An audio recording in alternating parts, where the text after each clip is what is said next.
Good afternoon, everyone, and thank you very much for joining us at this portfolio advice session for film and TV courses. In today's session, we'll have a quick look at the portfolio requirements for BA Honours Film and TV and BA Film Practice. So I shall introduce myself. My name is Eva and I'm the Student Recruitment Coordinator here at LCC, and today I'm joined by Bill Bradley. Bill, would you like to introduce yourself and tell our audience a little bit about yourself? Yeah, hi everybody. Bill Bradley, as Eva just said, and I'm a senior lecturer in the Screen School. I lecture on television and live event production, which isn't one of the courses that is ongoing in our portfolios. This is the final year of that. But I'm also the admissions tutor for the Screen School as well. So I'll be talking to you in a minute about the portfolio. Fantastic. So just to give a little bit more information about how the session will pan out. So we'll have a quick look at our 3 undergraduate film courses, BA Honours Film Screen Practice, BA Film and TV, and BA Film Practice, and the portfolio requirements for those. Let me just remind you that BA Film and TV and BA Film Practice are the only ones that require an application in a portfolio in their application process, and therefore BA Film and Screen Studies doesn't. But we will sort of introduce you to all 3 courses we have, just for sort of so you can make up your mind and have a broader understanding what they are.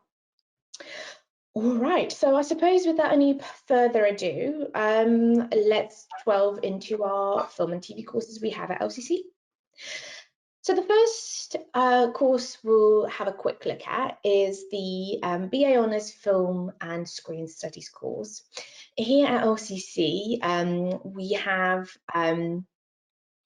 3 schools, design, media and screen, and as you can see on your screen, within the Screen School we have 3 programs, and within those 3 programs we have different courses, of course, across the undergraduate and postgraduate sort of levels. Do keep an eye on the other courses that we have, as you are likely to collaborate on other projects across the programs and schools. Okay, so let's look at film and screen studies. In the first instance, this course focuses on teaching the historical, theoretical, cultural and critical analysis of film and contemporary screen cultures from an international perspective. It is a course that will give you a grounding in film theory and understanding of the relationship between culture and film, and its various historical and critical approaches to cinema. But it goes beyond the traditional film study courses, as in it allows you to explore other screen-based and moving image art forms. Let that be television, games, animation, immersive and interactive platforms such as VR. So first of all, it has a really broad scope, where you'll explore the ever-expanding screen industries. This is primarily a theory-based course, where you will explore and analyse an extensive programme of films. You'll learn about film theory and criticism, as I already mentioned, and the history of moving image. You'll study how screen-based art forms have influenced and impacted on society and culture. You will also learn valuable research skills, and to help with this, you'll have access to archives and special collections, which are amazing resource for archival research. There is a great emphasis on theory, research, and critical analysis, but as are all of our courses, there's also a practical element where you will learn about curation, project management, marketing, and advertising, as well as PR. And you'll utilize all this knowledge that you've attained, all this practical knowledge you attained in your final year, where you will sort of work in creating and curating a public-facing event of your choice, like a film festival. And that will, as I say, will sort of take place in your third year. So who is this course for? If you are primarily interested in developing the technical and creative skills to make screen-based content, we have other courses that will probably be better suited for you, such as BA Film Practice or BA Film and TV. Okay, so do keep that in mind, and we will talk about those in just a second. This course, Film and Screen Studies, it's not primarily a making course. It's more for those who are interested in film and film theory. Okay, but it's also for anyone who is passionate about screen-based art and moving image content in general. And for people who recognise that boundaries between what have previously been quite screen-based art forms are increasingly becoming blurred. And it's also for those who want to learn about the screen industries and how how they look and understand how these industries operate in order to build your career within them. Ever so quickly, if you are interested in the following careers, such as, curating, festival organizing, researching, producing, writing, distribution, this course might be for you, okay? Do have a look if this is something sort of your aspirations, this course might be for you. So let's have a look at the next course, which is a little bit more practical, and it's the BA Honours Film and Television. And this course focuses on intensive hands-on practice in a really wide range of genres and formats, from experimental filmmaking to mainstream TV and web-based platforms. On this course, you'll gain an in-depth understanding of key movements and theories that have shaped film and TV in the 21st century. You'll also explore how the film and TV industry operates. Okay, so as I already mentioned, and I can't emphasize this enough, this is a practical school course, unlike our film and screen studies. And you will sort of learn the technical skills needed to make a program. You'll also learn how to read a movie or a piece of content. You'll understand what makes it work or not work, and why it has the effect it does on the audiences. You'll explore the processes by which film is made and distributed, including production, financing, and marketing, whilst examining the impact of film and TV content on wider society. So let's unpick the course a little bit more. Let's have a look at some key features. So this course covers a really wide range of genres and formats, from feature films to experimental films, from short, light entertainment and comedy to documentaries, live broadcasting, web-based content, and so many more. Okay, this course will encourage you to explore a range of specialisms, helping you identify that one speciality that you want to delve in later. You'll have access to our amazing spaces that are supported by expert technicians, and you'll be able to access professional equipment from our kit room, as well as you'll have access to our archives, which include the Stanley Kubrick Archive, which is an amazing resource for anyone interested in film. You'll be encouraged to collaborate with your course mates and students on other courses in the Screen School to grow your network. As I already mentioned right at the beginning, do take note of the courses that we have to offer, because it's quite likely that you'll be collaborating with them if you do decide to study with us. So there's another thing that is very important to mention, is that while studying this course, you'll benefit from regular visits from industry speakers and get to take part in masterclasses from professional experts. And that's a quiet theme across UAL and all of our LCC and all of our courses. So what kind of people this course attracts? Basically, those who want to tell stories, who want to work in the film and TV industries, who love to collaborate and work in teams, someone who is interested in theory, and those who want to gain a wide range of skills in a wide range of genres before going into a speciality.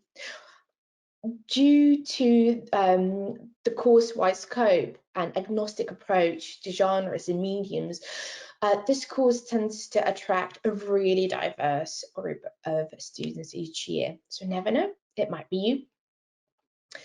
And just to emphasize the career options, you can see some of them on your screen, and this course will prepare you for things like screenwriting, script editing, film editing, producing, directing, production design, sound designing, etc., etc. As you can see, the list is quite endless. Okay, right. On to our last course within the film and TV program. Let's have a quick look at the BA Honours Film Practice. This is a course that focuses on digital film production, and it's a really practical course that's designed to develop your creative, technical and commercial, as well as practical skills. You'll study independent cinema across drama, documentary, experimental film, and you'll gain hands-on industry-oriented experience in all aspects of film production process. So once again, let's unpick that a little bit more. So firstly, as I've already mentioned, this is a really practical course. Once again, it's a hands-on course where you'll learn about film theory and the industry, but your main focus will be on producing films. What does that mean? That means that you'll have a major role on at least 5 large productions throughout your course, with each mirroring the way you would approach film production professionally. You'll follow a really rigorous creative process, working with a crew of specialists from your course, and you'll even have a chance to hire professional actors for your productions, just like in real life productions. Okay, all the productions you work on will emphasize collaboration and team working. We're not looking for auteurs on this course. We want students who can develop and realize a shared creative vision, because that's what that's what's most realistically going to happen when you're in the industry. So once again, we're preparing you for the industry after you graduate. You'll have a chance to take a work placement in your second year, and the course also has a great track record for prize winners. We have a very large and long list of current students and graduates who have been nominated for awards, featured in film festivals, and won really prestigious awards. Okay, so it's not all just words, there's actually proof in the pudding, as they say. So what type of people does this course attract? And it's those who are collaborators, aspiring filmmakers, script writers, sound designers, editors, those with perhaps some previous experience in filmmaking and definitely a passion for doing it professionally in the future. Our students will be prepared to go into a range of careers in the film industry, and you can see a list on your screen. These are just some of the career options that our students chosen to pursue after graduating, and those, tend to be becoming a producer, a camera operator, art director, exhibitor, screenwriter, cinematographer, and so forth and so forth. Okay, so those are 3 film courses at LCC, and I will soon hand you over to Bill, who will tell you a little bit more about the portfolio requirements for those. And if there is any courses that are not talked about in this session, do head over to our YouTube page or the course pages, and you'll find all the relevant information there. Likewise, if you're interested in other courses across different programs or schools, same applies. Just visit their pages and you'll find the information there. Before I hand you over, I will emphasize that film and screen study course does not require portfolio because it is more of a theoretical course rather than making, whilst film and TV and film practice do. Okay, so I suppose I shall leave you in good hands with Bill, who will talk through about the portfolio requirements. Over to you. Okay, thank you so much, Eva. We're going to look at the 2 courses that require portfolios, and as Eva has rightly pointed out, they are film and television and film practice. Just a reminder that film and screen is not a portfolio-driven course for the simple reason it's not about film production. It's not the making of films. You don't go onto that course to make films. You go on to look at the context behind the films, the genres, the history, the evolution, the culture, etc., etc. So it's very much a theoretical course. So that's why these 2 courses are highlighted in this presentation. So the first one to look at would be film and television. Oh, sorry, I have to prompt Eva because I haven't got access to. Thank you, Eva. So film and television then. What I will say for both of these film courses, if you're unsure of what is required, please go back to the website, and this information is clearly articulated on the website, so you can go and see for a checklist what each of the films is asking you to upload. So the first piece of information you get is that for film and television, you would upload a maximum of 10 images. Now the word images can obviously be a little bit confusing here, because it sounds like we're saying, can you just give us 10 photo stills? And of course, that's not the case. What we're asking for here is for you to complete, if you like, 10 pages of your portfolio. And you can complete those pages by putting in durational work, or photocopies or scans of sketchbooks, etc., etc. So that's the kind of thing that we need clarity on. When you upload a portfolio, think of a physical portfolio that you would put lots of images or lots of information onto one single page, and that's what we mean at the top of that page, at the top of this slide, by the word image. So first of all, film and television asks you to produce at least 1 2-minute durational piece of work. And of course, you can submit more. If you've done 2 or 3 that you're really proud of or that you really want to show to us, then please feel free to upload 2 or 3. And every one you upload, you could probably count as an image, if you like. We do have a preference on this course not to see show reels. The real reason behind that is that show reels can give us a real flavor or snippet of lots of pieces of work that you've been involved in, but they don't really speak to us about the clarity of how you were involved in each of those pieces of work. Excuse me. So our preference probably would be for you to produce 2-minute durational pieces, and let's have 2 or 3 of those rather than a show reel. But what is important is that you add concise contextual statements to the work that you present to us, and that's probably more important than the end piece of work. We don't expect you to turn up on our doors a finished article.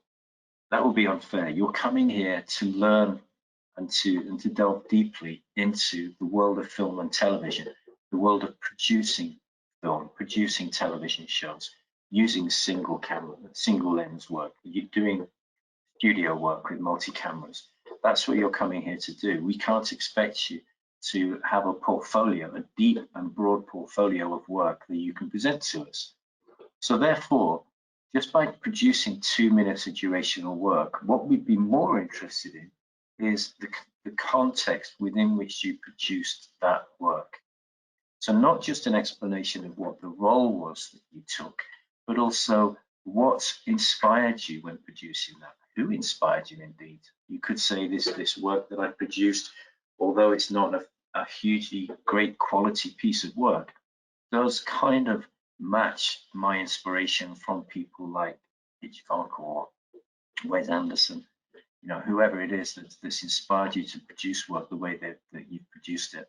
So that's going to be a really important part of your portfolio, where you write and add a concise, and the word concise is important, don't give us too much information, contextual statement.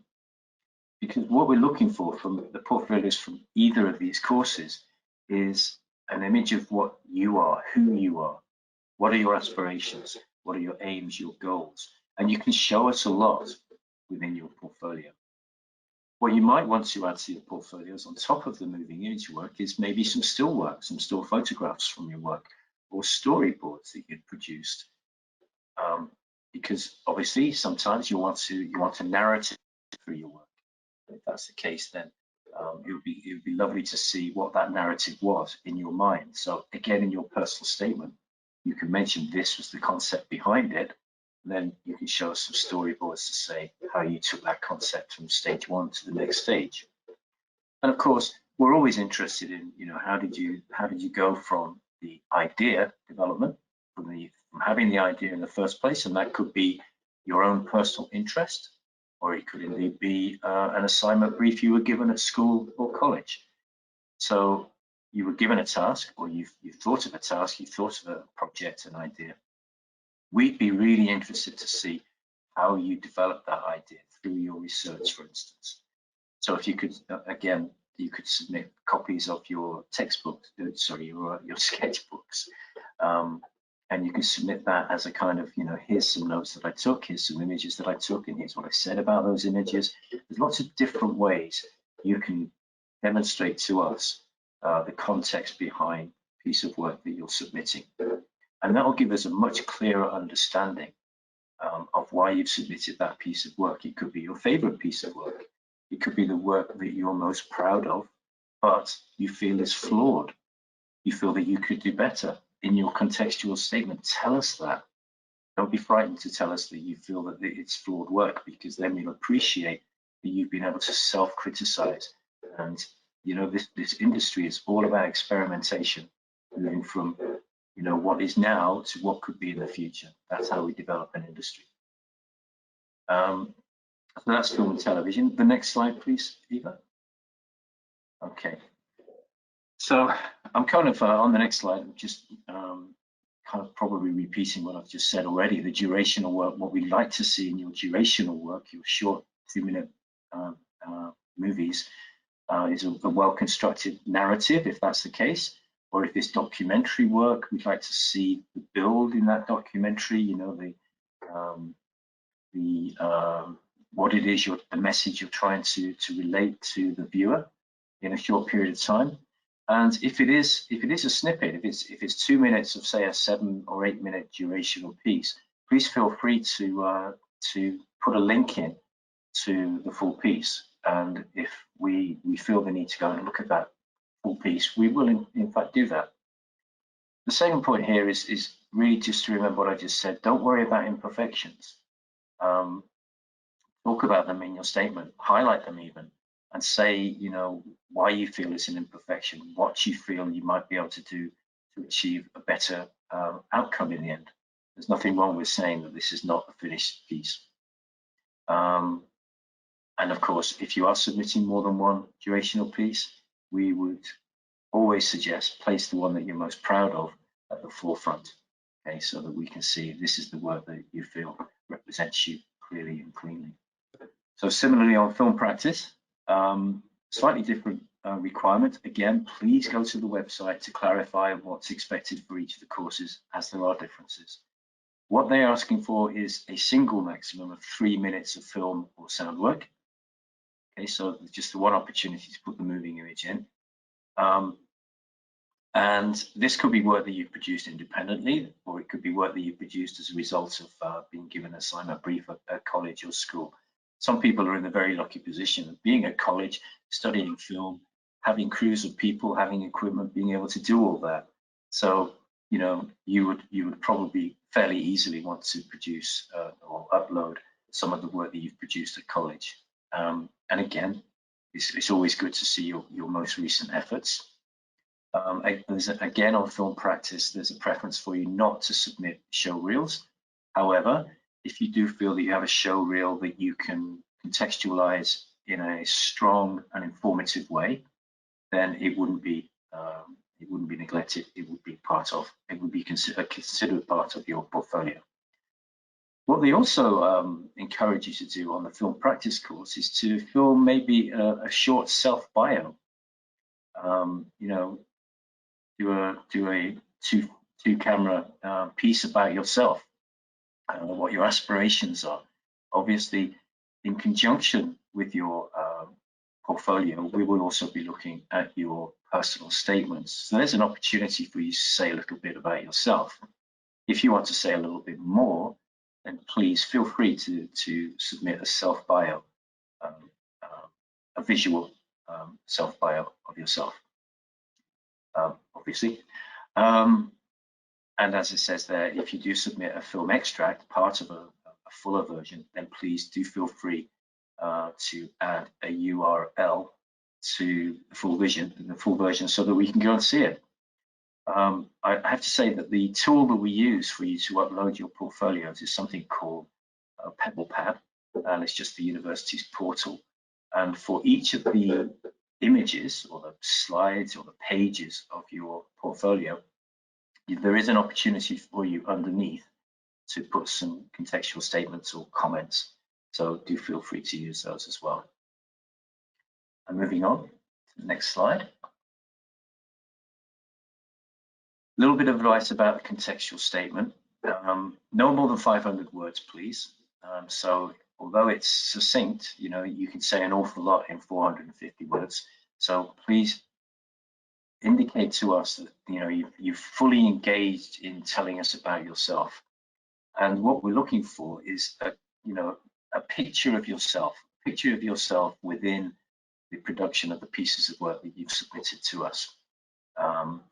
And that could be your personal interests, that could be your favorite directors, your favorite movies. It's always nice to see that, and then to see perhaps an element of influence of some of your favorite directors in the work that you're producing. But if that's not the case, don't worry. It's just nice to know that you've considered, you know, the movie industry, and you know, you've got a view on good, bad, and indifferent practice, maybe. But also, what's really important, and this is the same for, if I didn't say it for film and television, this is the same thing. It's really important that you clearly define your role in the production of all the work. So even if it's down to just a storyboard, did you produce that storyboard, or was it produced in collaboration? If it's a piece of moving image, what was your role? Were you the cinematographer? Were you the sound person? What was the role you played in that particular piece of work? And that's an important thing, but also not just a definition of the role, but perhaps also a reflection on how you felt that role went, how it's inspired you maybe to do that again, or it's inspired you to think of other roles within the production of this kind of work. So again, that's quite an important part of the presentation. And then the next slide. Show us what you love. It's really important for us that we see you in your videos, in your portfolios. We don't want you to feel like you should kowtow to our needs. You know, yes, we want you to show that to demonstrate that you have a capacity to produce the kind of work that we'd be looking for you to produce on the course, but don't assume that you have to show us the work that we could only say that we would associate with. Sorry. It's always good to see experimentation. It's always good to see new ideas, new concepts, new ways of doing things.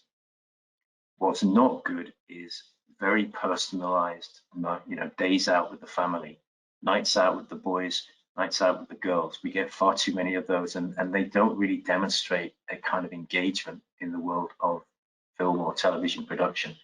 They just show somebody who likes to record on video evenings out. So bear that in mind. And show us what you want to see. It's really important that this portfolio is about you, not about us. Okay, and to try and demonstrate within that your points of view. And on the next slide, show us what you love. Personality is paramount. It's a great statement, but it's absolutely true. You know, I spoke before about the evolution of industries, and any industry only evolves through people's personality coming in and saying, okay, well, it's all very well that we behave like this within this industry, but there are different ways of doing things, and I'm going to experiment with those things, and that's how I'm going to evolve this industry. So bring your personality into the portfolio, okay? And also obviously consider the audience, because if you're making a portfolio for television and so for film and television, that might be a completely different portfolio to the one that you present for film practice, because in one you might want to demonstrate your affinity with the TV industry, and in the other you just want to demonstrate how much film means to you. So do consider the audience that you're producing the portfolio to. It's not necessarily always a good idea to put the same portfolio in for both courses. So do think about that. And do remember to balance the process and the perfection. We are not looking for the finished article. That would be wrong of us. You're coming here saying, I want you to help me to develop my skills and develop my personality within the film industry or the TV industry. We can't expect you to come already developed. Be decisive. Say to yourself, okay, categorically that is going into my portfolio because it demonstrates something about me. And that something about me is what I want the assessors to see. Okay, and moving on. PebblePad, as I've already mentioned, PebblePad is the tool that we use for you to put your portfolios into, and kind of follow the same rules as a physical portfolio. Pick out your best work. Don't just do one slide per page. Think about collating work into small clumps of work in one image. Use the images sensibly.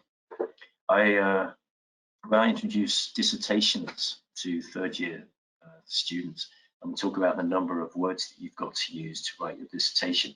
That can be anything between 6,000 and 10,000, depending on the course. And I always see the look of fear in people's faces when they think, how am I going to write 6,000 words or 10,000 words? But actually, at the end of the day, it's keeping the word count, because they've done so much research and they've got so much they want to say. They really struggle to keep the word count down to the 6,000 or 10,000. You may have the same problem with your portfolios. You've got a limit of 10 images for film practice. You may struggle to contain that.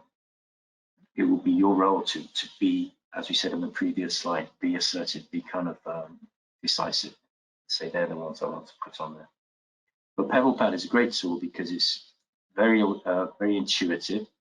The process is, when we receive your application, a few days later, you'll receive an email from us to say that we've received it and to invite you to upload your work. All the instructions will be included within that email. Just follow the guidelines, put the work together, make sure it's exactly what you want, put it into PebblePad, and you can put some in, close it all down, go back again. You don't have to do it all at once. You can really think this through. You'll be given a period of about 10 to 12 days to do it. So once you've decided on what you exactly want to submit, then you submit it. As it says here, you can submit images, audio, video, and as I've already said, please feel free to include hyperlinks to longer work. If you do include a hyperlink, make sure that we can access it.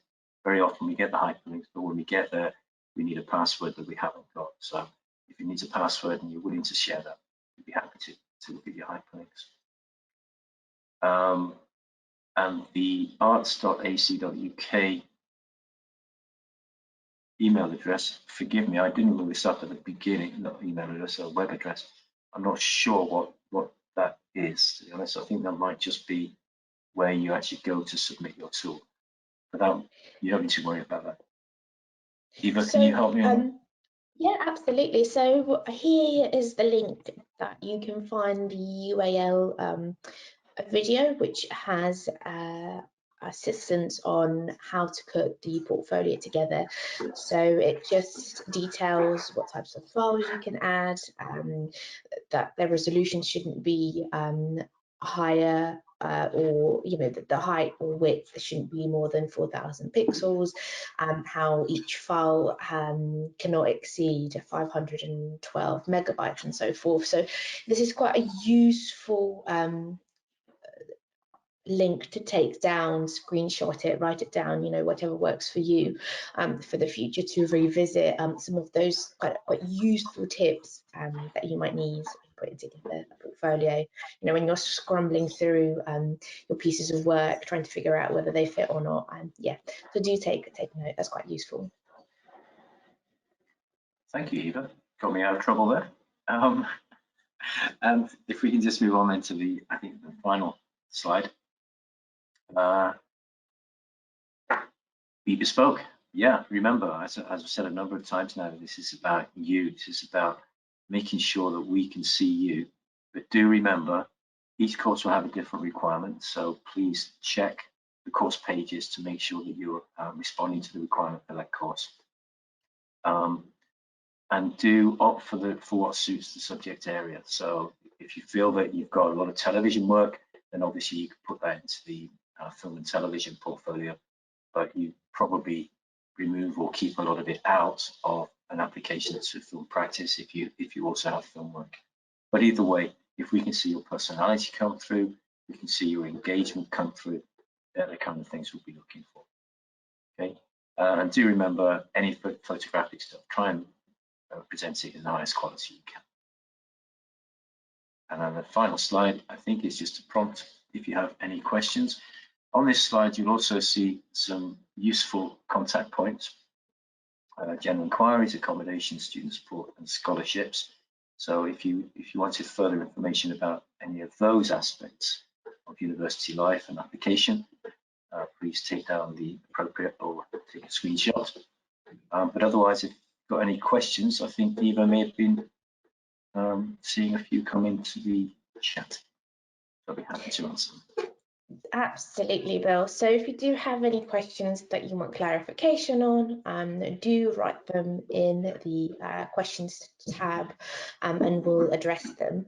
There's been just a few come through during the presentation, and just to emphasize, if you do want to submit, if you do want to include a video that is longer than 2 minutes, you can, but in a hyperlink form. So we want to see 2 minutes of your video, and then the rest of it in a hyperlink form. So if we do need it to sort of go away and have a look, we will do so later on. We've had another question here come through asking when other portfolios due. Do you want to take that one, Bill? Sure. If you get your application in for the application deadline, which if you're coming through UCAS is the 26th of January, there'll be a little bit of a time lag between you completing your application and us responding. But as soon as we see your application, as soon as we receive it, you'll get an email, and that will be your invitation to upload the portfolio. So you'll probably be looking at the beginning of February as the invitation. And then as I said previously, you'll have about 10 to 12 days. There will be a deadline date on the email saying, could you please upload the work by this date? Now, if this date doesn't suit you and you need a bit more time, then there's no reason why you can't contact us. There'll be information on the email that you can contact and say that you will need more time because you need to gather more information or whatever it is. Yes, does that answer? Sorry. Yeah, absolutely. So in a nutshell, each and every single one of you will have a different deadline. It just depends when you applied and you received the request for a portfolio. That's right. Yeah. Any other questions, guys? Do type them away. Okie dokie. Oh, that's a really interesting one. I think this is more for you, Bill. Would you say a foundation course might help in applying?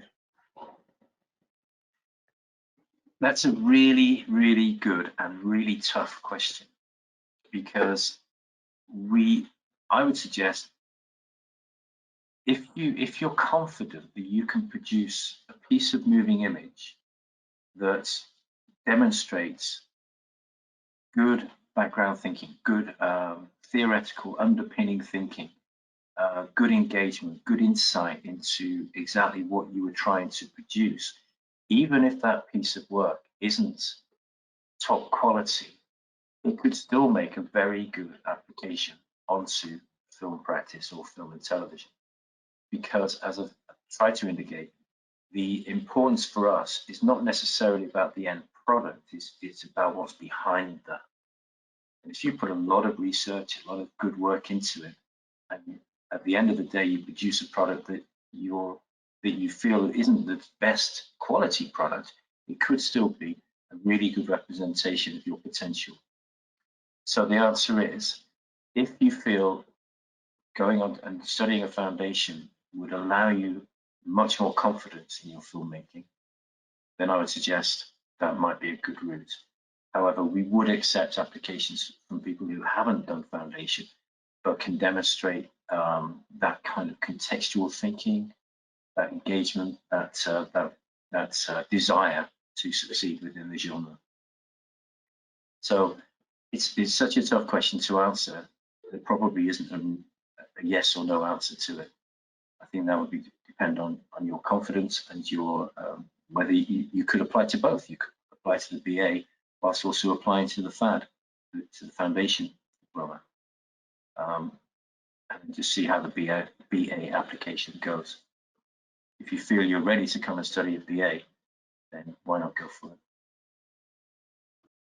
Great, thank you. Here's another question asking if there are specific requirements for international students in regards to portfolio.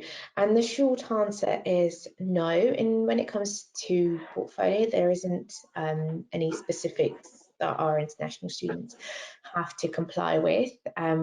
However, there might be application requirements, i.e. your IELTS, that you might need to meet a specific level. So portfolio wise, no, but do double check the course page in regards to IELTS requirements.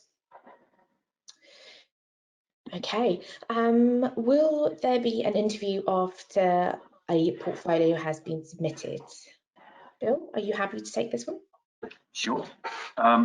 No, we don't believe in putting people through the interview process because it's proving to be quite an anxious process for people to go through. What will happen is, once we've assessed the portfolios and the overall application, including, as I've already said, the personal statement, once we've made that assessment, if we offer you a place, you will then be invited to what's called an offer holder day. And that offer holder day is an opportunity for you to come in and kind of turn the tables a bit and interview us. It's your opportunity to come and say, well, you've offered me a place on the course. I'd kind of like to do a little bit of convincing as to why I should accept that offer. So tell me all the good things about your course. Let's have a look. Let's have a flavor of it. Let's meet the team. So the interview is a kind of a post-offer interview, but it's you're interviewing us rather than us interviewing you. I hope that answers the question.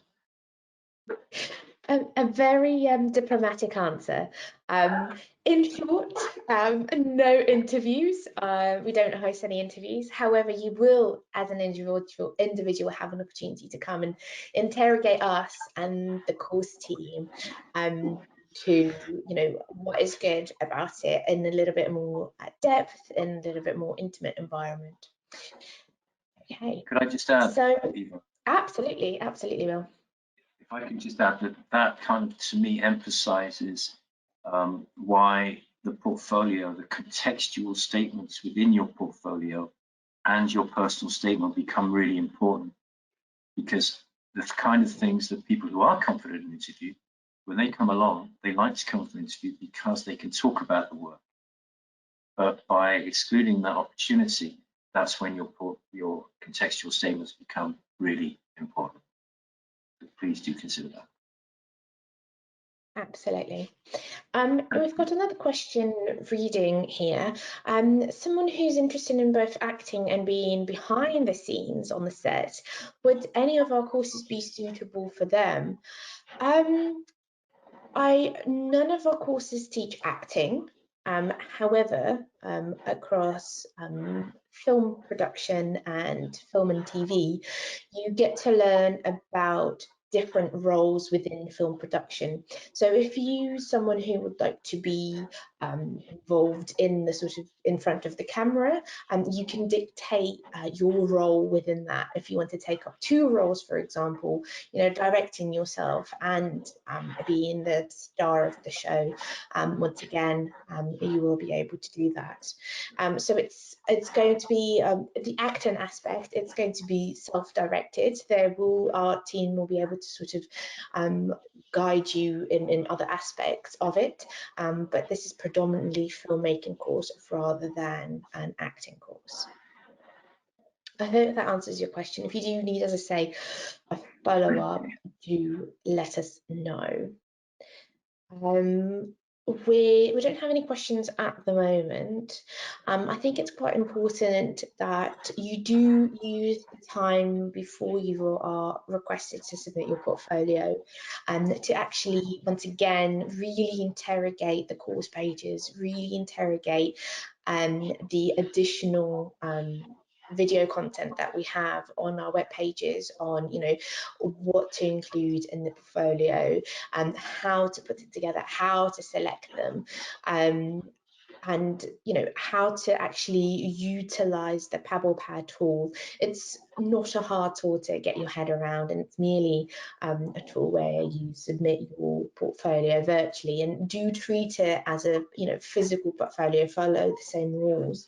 And the best thing is, whatever you put together now, you'll see it grow through your time on the course, and then take it into the industry and let it grow further throughout your career.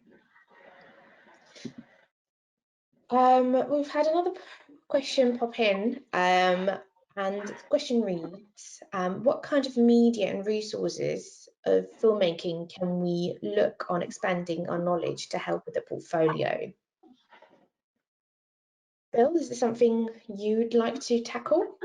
I didn't hear the start of the question. Sorry, could you repeat the question? Absolutely. What kind of media or resources of filmmaking can we look on expanding our knowledge to help with the portfolio. So what sort of, I suppose, is there anything in particular in regards to media or, skills that someone might want to kind of work on before submitting the portfolio, or perhaps showcase in the portfolio? Is there anything in particular we're looking for?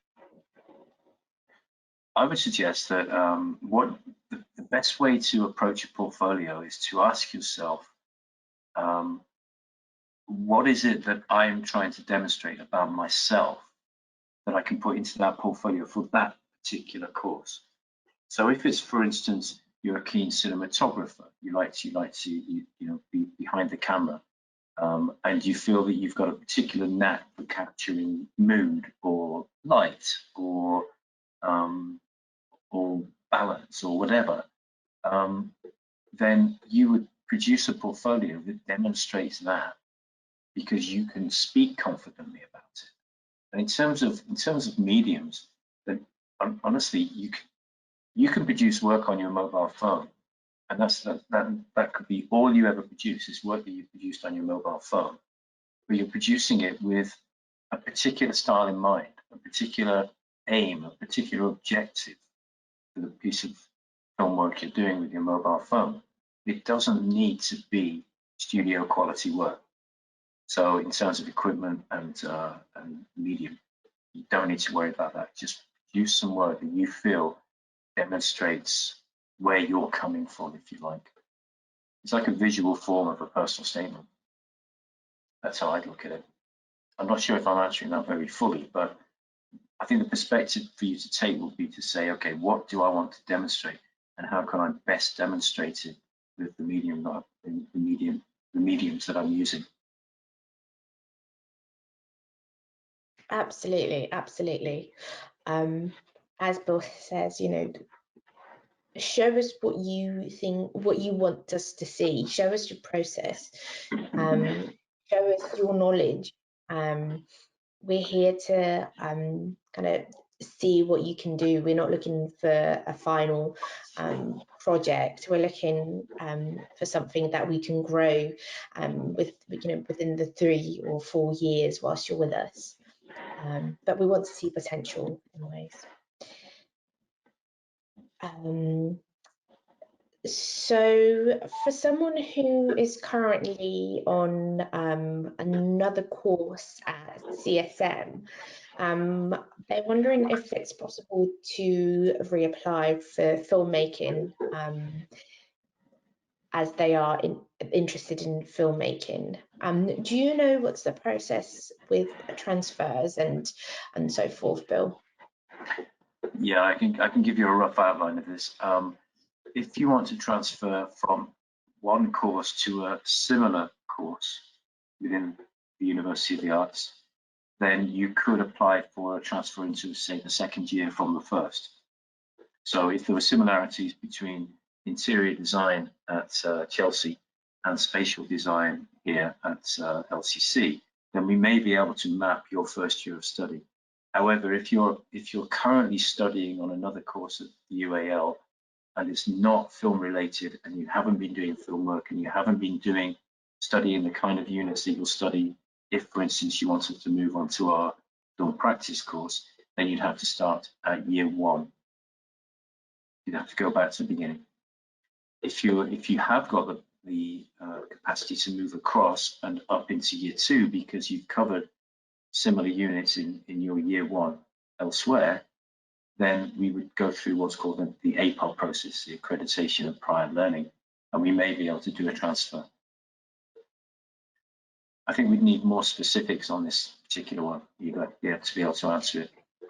Absolutely. I think the best thing for you to do is actually get in contact with our admissions team, as they'll be able to advise you specifically on your circumstance. So on your screen, you are able to sort of see the contacts there. Do drop a email either to general inquiries or admissions directly, and they'll be able to specifically advise you on your circumstance, but just on a rough sort of kind of overview, it might look like you might need to reapply for first years. You're currently doing fashion comms and promotion, so it might not sort of align to filmmaking as it could be.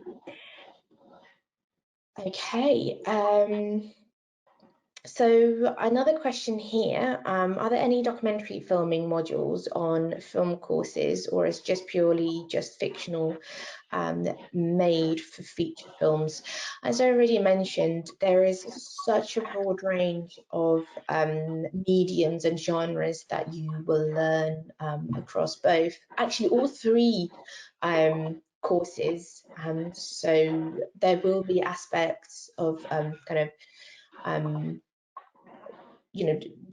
aspects that you might be able to apply to documentary. For exact module specifications and types and so forth, you're best double checking the course page and looking at course specifications, and you'll be able to interrogate the modules there. I hope that answers your question. I believe that's the last of our questions for today. I thank all of you for joining myself and Bill this afternoon. We hope you found the session informative, and we hope you are feeling a lot more confident in putting your portfolio together. Before we part our ways, Bill, is there anything else you'd like to add? I would just like to, I'm glad you, thank you, Eva. I'm glad you used the word confident there, because I think this is what you should have at the forefront of your application process for every course you apply to. Be confident that by applying to that course, you deep down fully appreciate that you're probably ready for that course. You're probably able to go onto that course. So be confident that by putting together, and I've used this expression so many times this evening, and if you put together an application that demonstrates your engagement in putting that together, so it's not just oh, I have to answer that question, so there's an answer. I have to provide a portfolio, there's a portfolio. If we can see through your application that you've truly engaged in the application process because you're confident about your ability to be on that course, whichever direction you choose to apply, whether it's with us, with another university, we hope that you come to us. I do really sincerely wish you well with your applications. And thanks for listening. Absolutely, I second that. We look forward to your applications, and yeah, hopefully starting with us in a year or two. That's it from us, and bye-bye for now. Bye, everybody.